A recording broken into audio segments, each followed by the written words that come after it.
brought to you by Agilus Diagnostics.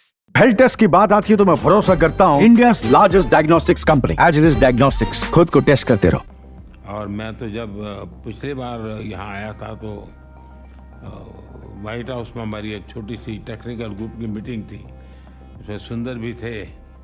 और उस दिन मैंने कहा था कि मेरे लिए एआई का मतलब है अमेरिका इन इंडिया। पूरा aviation sector global rules and regulation चलता है। दुनिया का छोटा देश होगा तो भी उसने अमेरिका के स्टैंडर्ड से ही एविएशन चलाना पड़ेगा। और अमेरिका कितना ही बड़ा देश कहने को अपनी मनमर्जी से नहीं चलेगा, उसको भी छोटे देश की पद्धतियां हैं उसको स्वीकार करना पड़ेगा।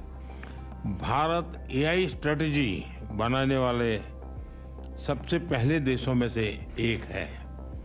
और मैं तो जब पिछली बार यहाँ आया था तो व्हाइट हाउस में हमारी एक छोटी सी टेक्निकल ग्रुप की मीटिंग थी, उसमें सुंदर भी थे।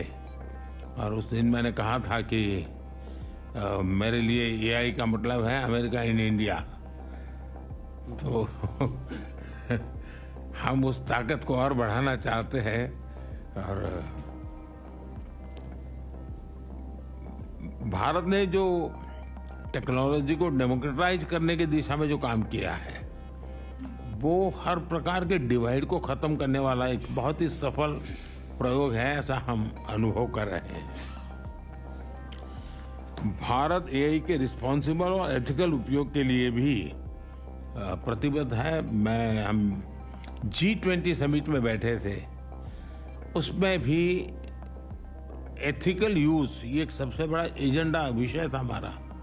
और उसमें मैंने एक सुझाव दिया था कि जिस प्रकार से एविएशन किसी एक देश या एक राज्य के नियमों से नहीं चलता है, पूरा aviation sector global rules and regulation चलता है। दुनिया का छोटा देश होगा तो भी उसने अमेरिका के स्टैंडर्ड से ही एविएशन चलाना पड़ेगा। और अमेरिका कितना ही बड़ा देश कहने को अपनी मनमर्जी से नहीं चलेगा, उसको भी छोटे देश की पद्धतियां हैं उसको स्वीकार करना पड़ेगा। जिस प्रकार से एविएशन सेक्टर ग्लोबल गवर्नेंस बन चुका है, वैसा ही डिजिटल हमें ग्लोबल गवर्नेंस का मॉडल ही खड़ा करना पड़ेगा। किसी एक देश का governance rules and regulation digital world के लिए चलने वाला नहीं है। और हमारे सामने मॉडल है, एविएशन सेक्टर एक सक्सेसफुल मॉडल है, सब लोग उसको फॉलो करते हैं। तो मैं G20 में इस विषय को मैंने बहुत आग्रह से रखा है, आगे भी मेरा ये प्रयास है। इतना ही नहीं, मैंने ये भी जिस प्रकार से डीप फेक के कारण लोग आज परेशान है, तो उसके सामने भी मैंने एक कहा है कि क्यों न हम जब तक कि समाज तैयार नहीं होता है तब तक एक वाटरमार्क हर इस प्रकार की चीज़ों पर वाटरमार्क आना चाहिए कि एआई जनरेटेड है।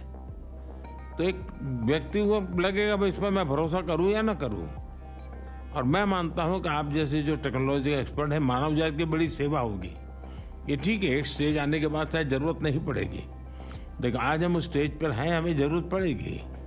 तो वाटरमार्क के साथ एआई जनरेटेड वाटरमार्क, ये कोई भी प्रोडक्ट आएगा अगर एआई टच है तो ऊपर आएगा ही, ऑटोमेटिक आएगा कि एआई जनरेटेड है। उसके लिए रूल्स एंड रेगुलेशन काम नहीं करेंगे, technology will give a solution. और इसलिए मैं समझता हूँ उस दिशा में भी अगर इतने सारे ब्रेन्स यहाँ हैं तो आप जरूर कुछ न कुछ कंट्रीब्यूट कर सकते हैं। आज भारत तेजी से ग्लोबल बायोटेक पावर हाउस के रूप में उभर रहा है। और जैसा आप सब साथियों ने कहा,